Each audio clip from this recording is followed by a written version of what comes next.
Hello, and welcome to Wellness Wednesday with 3W.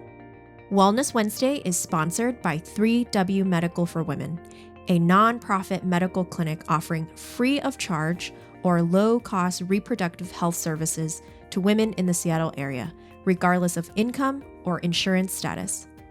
3W does not profit off of the reproductive health choices women make. The information shared in this podcast is the opinion of the speaker or speakers. Medical information is not intended as individual medical consultation, but for general education only. Always consult your own health professional for personalized advice regarding medical decisions. And if you're in the Seattle area, consider making an appointment to consult with us. I'm Helen Nguyen, CEO and co-founder of 3W Medical for Women and the host of today's podcast. Hi there, Wellness Wednesday listeners. Thank you so much for joining us once again on this beautiful Wednesday. We have Christi here, one of our nurse practitioners who, for patients that come in and see our medical providers, she is well loved by so many of our patients. And I just thought I want to sit her down and just talk about some of the STI trends that she's been seeing within our patient population. What are some tips and overview that she wants to share with listeners out there? And what are some prevalent STIs that we should be looking out for? So, Christi, welcome back to our podcast. Thank you so much for being with me today.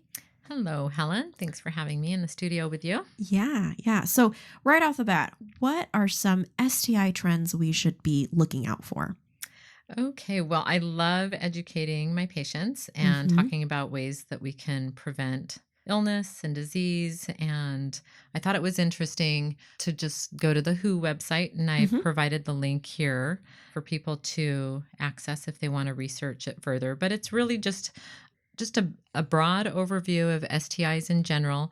I think it's really well documented on this site. And they just talk about, and this was news to me, I've never really researched for how many STIs are out there. And I thought it was really interesting per the WHO with an updated trend from November of 2021, more than 30 different bacteria, viruses, and parasites are known to be transmitted through sexual contact. So that was news to me because I don't usually think of 30 when I work at the clinic day to day. Yeah, that's a high number. It's a high number. Yeah. So of these 30, it's really common that we see 8.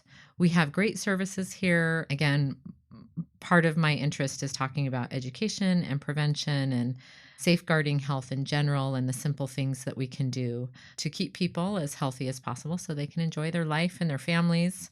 Of these 8, 4 curable are syphilis, gonorrhea, and chlamydia, all caused by a bacteria.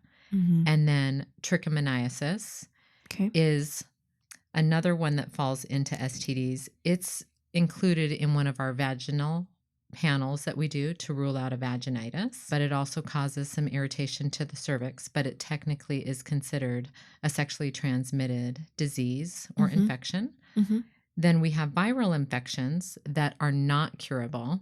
And these ones I want to talk about because if you acquire these, and when I teach my patients, I really teach them so that they understand this is something that they will carry forward with them.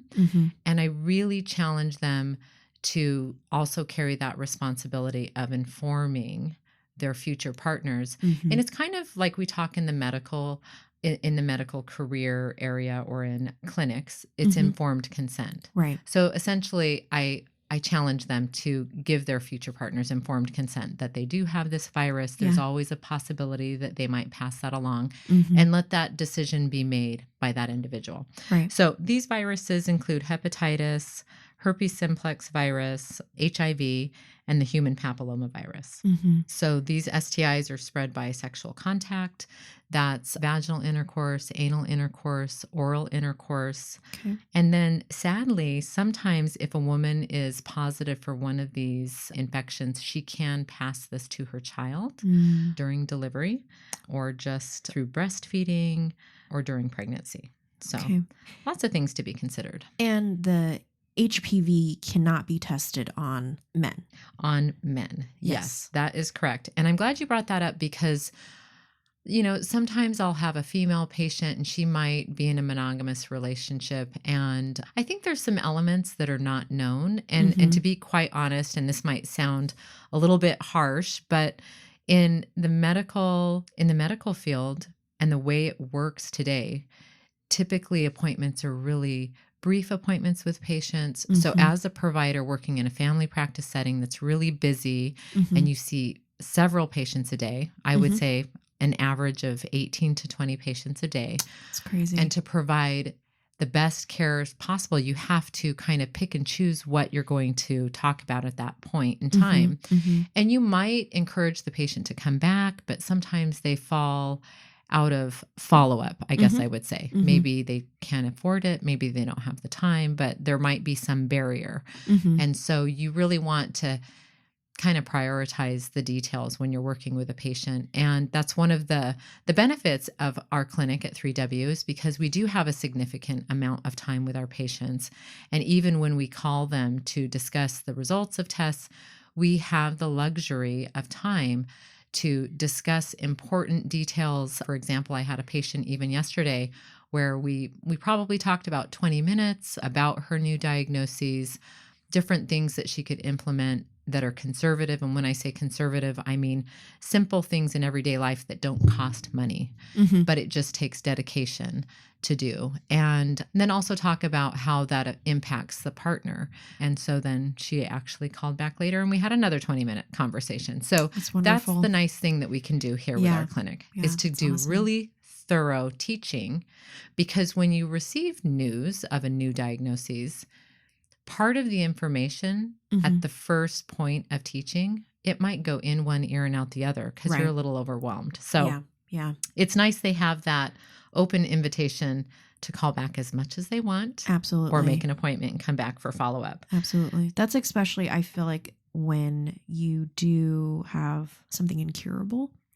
that you're going to have to live with for the rest of your life. And talking through, okay, how is this going to change my life now? How do I have conversations with people about it and educate myself on how to move forward from that? It's not a death sentence, but it is something that will alter your life. Right. And can you still have intimate relationships with another person? I mean, a lot of the virus, let's just say the virus ones, I would say can be very devastating for people when they learn about that, because it's almost like going through the grieving process. Yeah. Because it's a new acquisition of something that you didn't used to have. It can impact your health and it can impact somebody else's health. So there's ways to manage it, and life's not over. But typically in a traditional family practice setting, you don't have the luxury of time to help somebody gently go through that. Right. And I think that it's really a blessing that we can at this clinic. One important thing I wanted to say about the viral infections is there are 2 vaccines available. Okay. So the hepatitis B vaccine, it's a series, and then there's also the HPV vaccine, which is a series. Most of those are completed during childhood standard immunization recommendations. But as always, with my patients, I try and provide them with literature. I have people weigh the risks and the benefits and really determine if that's the right choice for them. Yeah. And a candid example might be a woman that's 45. She's in a monogamous relationship, a very, I guess I would say, committed relationship without any concerns. And maybe somehow she had some HPV that was dormant and it resurfaced. That at that point in time, I've had lots of women say, you know what, at this point in time, I'm in a secure relationship. We're committed. We're married. We're monogamous. I'm not a good candidate for the HPV vaccine. Whereas somebody in a different lifestyle with different risk stratifications might say, this would be a good vaccine for me. So there's so many components. And I always tell people, it's not a decision you make with haste. Yes. You take your time and you do your own research with the support of a provider. Right. And it's so important that we're able to provide that. And it's so important that I hope the community takes advantage of, in the sense of come in, eye someone and say, is this something that I should move forward with? And there's no rush to do it. Mm-hmm. There's no time constraints to do it. You can come back anytime, as many times as you like, or pick up the phone, like Christy said, and really make an informed consent decision for your body. Mm-hmm. You're inserting things into your body. So Yeah. it's not something to take lightly. Right. Exactly. Should be done with great thought. Yeah. Yeah. Well, as I'm reading some of the notes that you gave me, and some of these numbers of infections are kind of scary. I know. It's amazing, actually. There was one I actually wanted to read. Okay. More than 1 million sexually transmitted infections are acquired every day worldwide. Yeah. Every day. Yeah. And the majority are asymptomatic.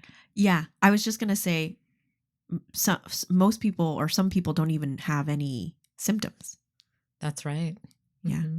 So and that's why it's such a problem. Yeah. So it's so important to be checked after every new partner, or if you have any concerns, just come in and have peace of mind, right? Mm-hmm. And especially here at 3W, like our lab fees are so low Mm-hmm. or no fees at all. So what's really the harm in getting some of your answers or lower your anxiety about if you have it or not? Right, right.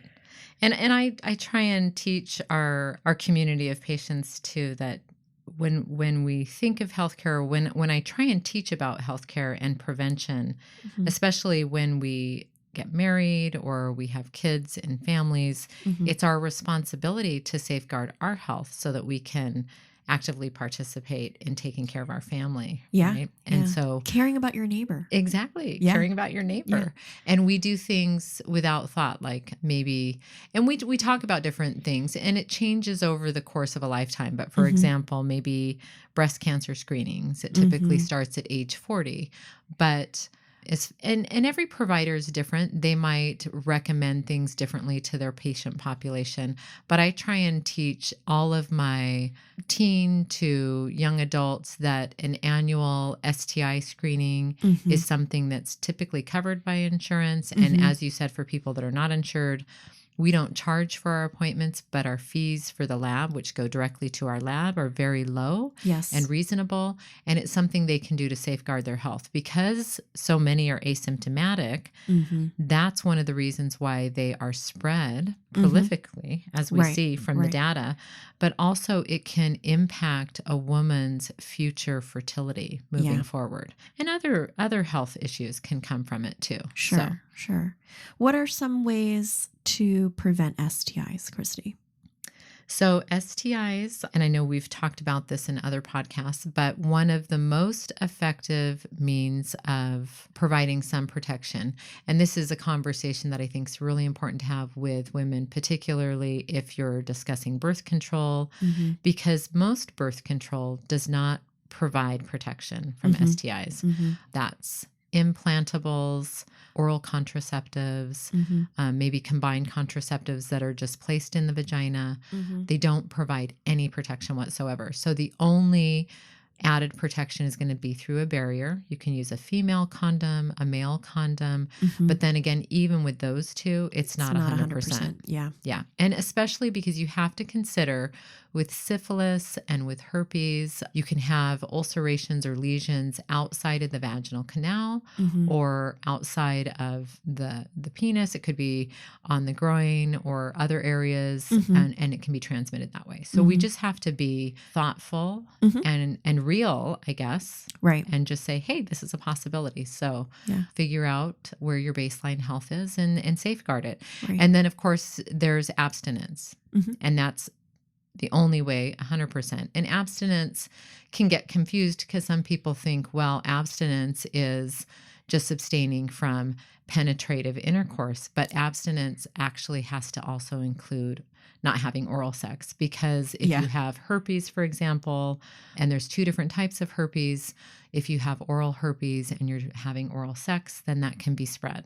Right. So there's different risk stratifications between HSV1 and HSV2. But one thing that's interesting is for herpes simplex virus 2, which is typically on the genitals, and it's not commonly seen spread above, but I wouldn't guarantee that. I think it's a mixed debate out there. I'm constantly searching. I need to call some epidemiologists and clarify that, because I just hear conflicting information out there. Yeah. But HSV2 in the research that I've done has an affinity for HIV. So you Wow. have a higher risk for HIV. And when you let somebody know that in an appointment and you're educating them, then that kind of changes the game. Right. And people think, wow, if that increases my chance for HIV, I certainly don't want to get HSV2 either. And nobody wants to have any infection, let's be honest. But it's good to know that there are definitely certain STIs that are documented to increase your chances of acquiring HIV by way of, especially with women, just breaking down that general healthy barrier of the mucosa. If you have an inflammation of the cervix, then you already have a barrier that's been broken. You have an inflamed, irritated surface of the cervix, and it's just going to be penetrated easier, if not, like I said, an affinity for HIV. Typically, the literature will say if you've had one STI, you're at a higher risk for acquiring another one. I always encourage people, have just an honest conversation with your partner, ask about STI testing. And of course, we also see men at our clinic. So I encourage people to try and book an appointment together if they want. And, it's all of their information is safeguarded by HIPAA, but if they're entering into a relationship, that's one way to have an open conversation about, okay, let's be honest. And we provide such easy access to diagnosis, education, and treatment. I think it's been great. Yeah. That should be a date night. Yeah, a date night. Wouldn't that be fun? Yeah. Come in. In the perfect world. Come in. You both get checked out. You both get educated about, what's going on with your bodies, and then you can move forward with if you want to be intimate or not. Yeah. But I feel like it's a nice way of starting out on the healthy foot. Yes. Oh, if I could have it my way, that's what I would say too. Hey folks, that might be a new date night idea out there. One of the things that I've been hearing, and please tell me if it's false or not, that these types of STIs are getting harder to treat. Yeah. Some of are resistant to the drugs that are, originally out there. That is true. That is true. Gonorrhea in specific is one of those STIs that has had some issues with showing some resistance to some of our typical treatments. Okay. Antimicrobial resistance. Okay. And they've also recently changed some dosing for that reason. So we used to give a lower dose of an injectable for that disease, and we've now increased that. And that's another thing, just talking about treatment. One of the things I know the providers at 3W have talked about specifically as some of these STIs are reportable, and we report them to the health department purposely so that patients are aware of this. They have to consent to have this and understand that some of them are reportable.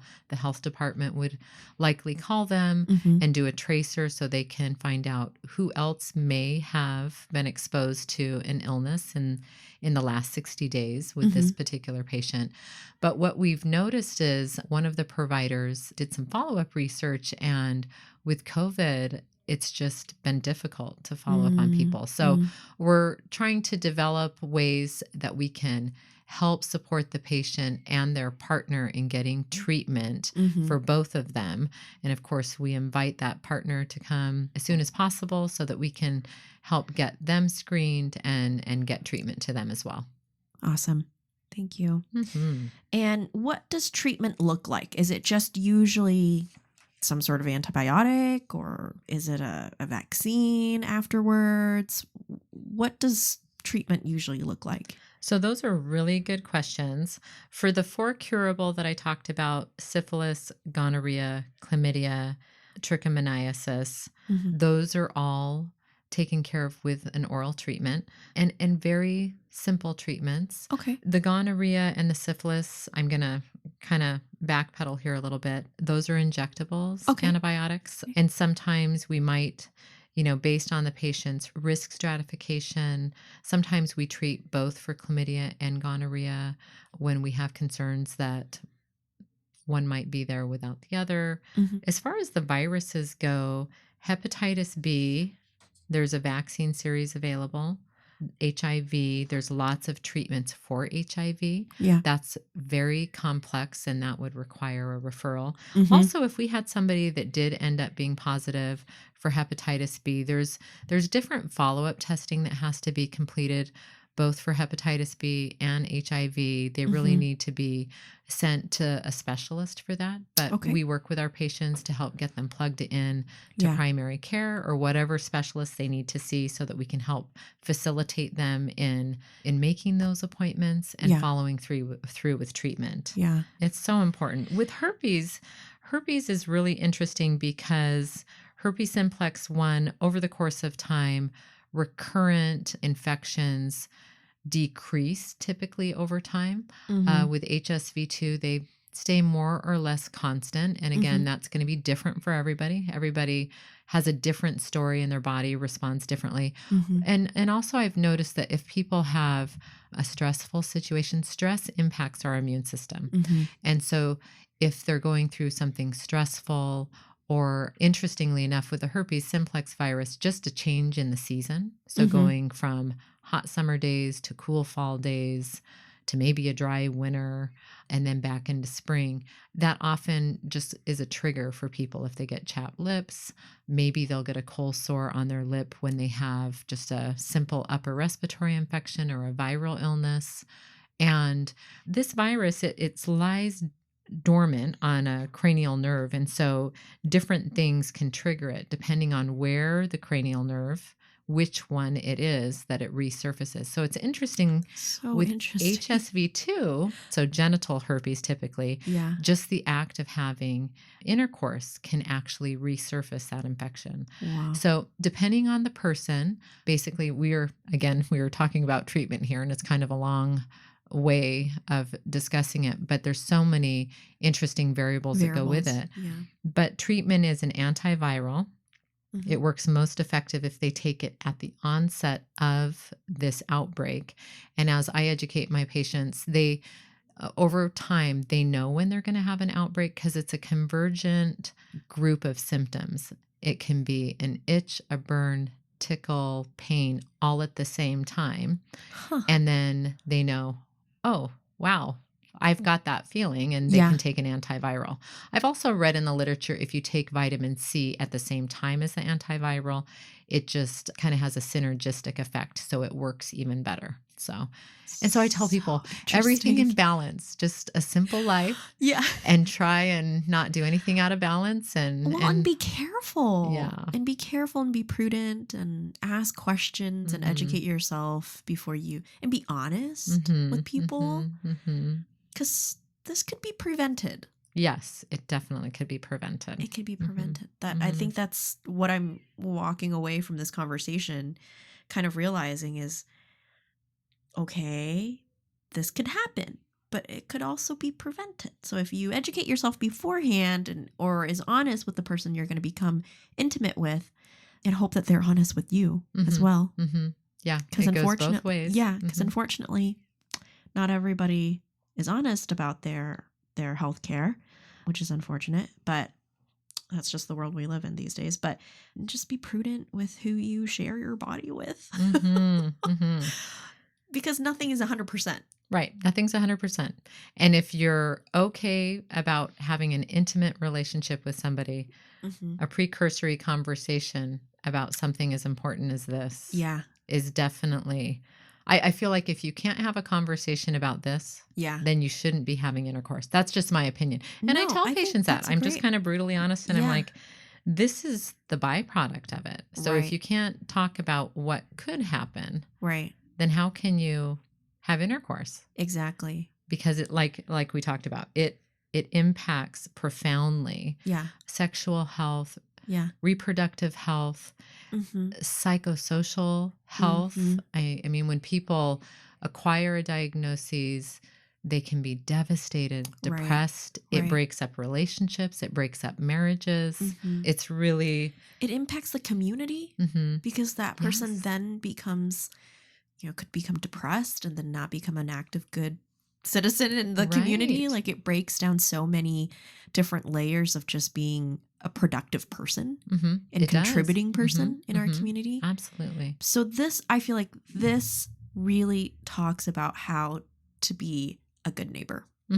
Yeah, I feel like that. That really embodies that saying that we've been saying during COVID these days, right? Because it has lasting consequences if you don't take care of yourself. Yeah. If you're not honest with yourself. Yeah, it's a constant domino effect, and Yeah. it can impact an unborn child. Yeah. Right. So if, for example, rare today, because I think even if a woman goes through a pregnancy, her worst fear would be passing it on to her unborn child, but to have to worry about taking antivirals during the last part of her trimester so that she doesn't pass on HSV to her child, or does she have an undiagnosed chlamydial infection that might cause a conjunctivitis for the baby, or for that matter, cause pelvic inflammatory disease or infertility issues for her future? Yeah. Well, thank you so much for kind of giving us a quick walkthrough about the trends that you're seeing with the population that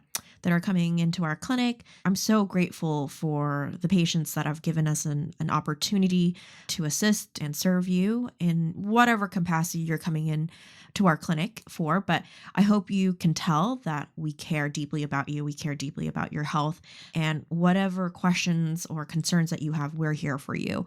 We like we mentioned that there is a lab fee that is attached to our STI test, but if that's something that's preventing you from coming in to get checked or get better, please know that we can work with you and make sure that you're just healthy and make sure you have all your questions answered.